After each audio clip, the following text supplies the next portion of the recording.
completing my sculptures, Law's Field, in 1983, I started to rethink the notion of where I was going with my sculpture in the studio. And for the next 26 years, I started to do image-based narrative work.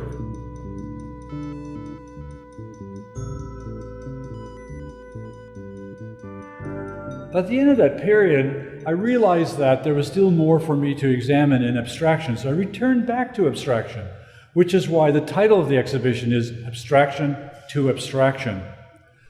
However, the new abstract work could not be as I left it in 1983, but rather I now started looking at the wall for my sculptures to go on. So we have wall-dependent sculptures.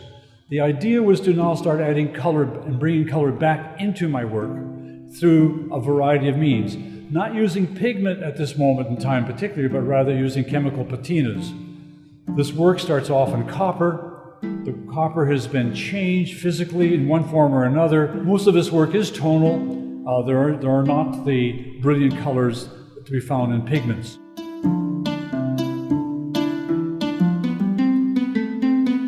What we have on our left is a piece called Avanti Circle Series. I did a number of these pieces, Avanti meaning going forward, and I felt like going backwards in abstraction. I was in fact going forward in my own studio work. I like materials. I work with different materials all the time. What we have here on the far right and on the far left are slate, pieces of slate that have been carved. What we have in the center is copper that has been covered with tin, and then playing one against the other. The blackness is quite rich against the reflective surface, gives you another kind of movement. In many ways, it reminds me a little bit of the black of the Allegro and the silver of Law's Field. Having just completed a whole body of work of the Avanti circles in which everything was organic, I decided to re-examine line once again, except this time I was trying to deal with line in which the field was very dense. With the wall-dependent sculptures, it was my intent right from the beginning is to reintroduce color to my sculpture. This piece picks up on linear composition number 1, except that here I'm using just copper. And I'm relying on a patina to create a different kind of surface in terms of color. And this is where probably the greatest influence in this latter body of work of mine goes out of the painting tradition more than it does the sculpture tradition.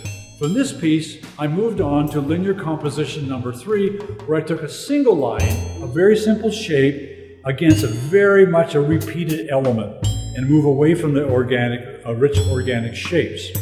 It is not a centered piece.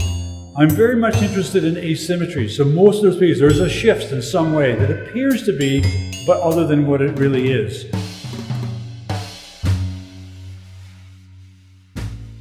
Out of the linear composition series came the crossing series. I like working in series because I can go back and forth at different times as ideas come up. What we have here, once again, is line, in which the line brings in the notion of illusion.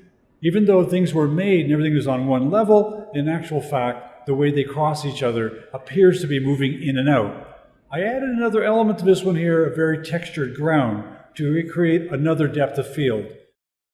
This piece behind me is titled Crossings number 12.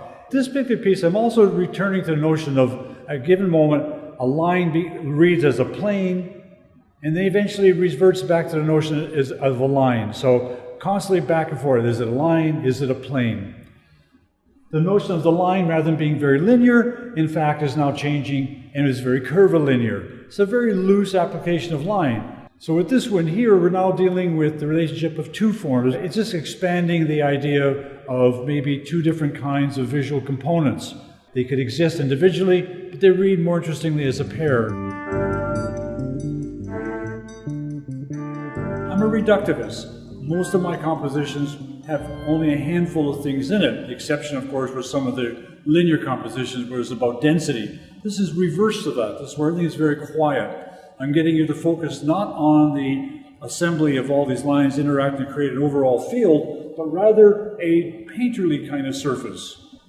And of course, using my patinas to create the color. Once again, very tonal. If you look at it, you can see the relationship between an earlier piece in 1974 called Untitled, the yellow piece, and here we are 40 years later, looking at line in a very simple way again.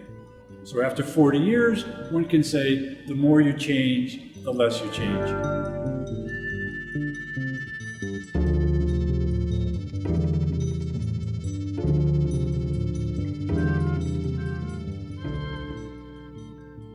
The dance is unique in the sense that it grew out of a historical painting by Matisse called The Dance.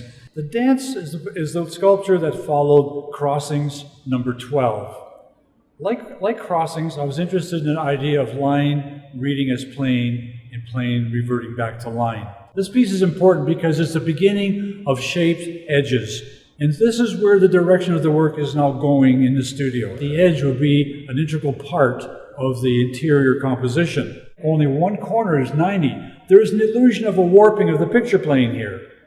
I like the idea of breaking the conformity of the square or rectangular format that normally comes with all the things that I have done and historically. Prior to this, the edge was no more than a framing device for what took place within the piece.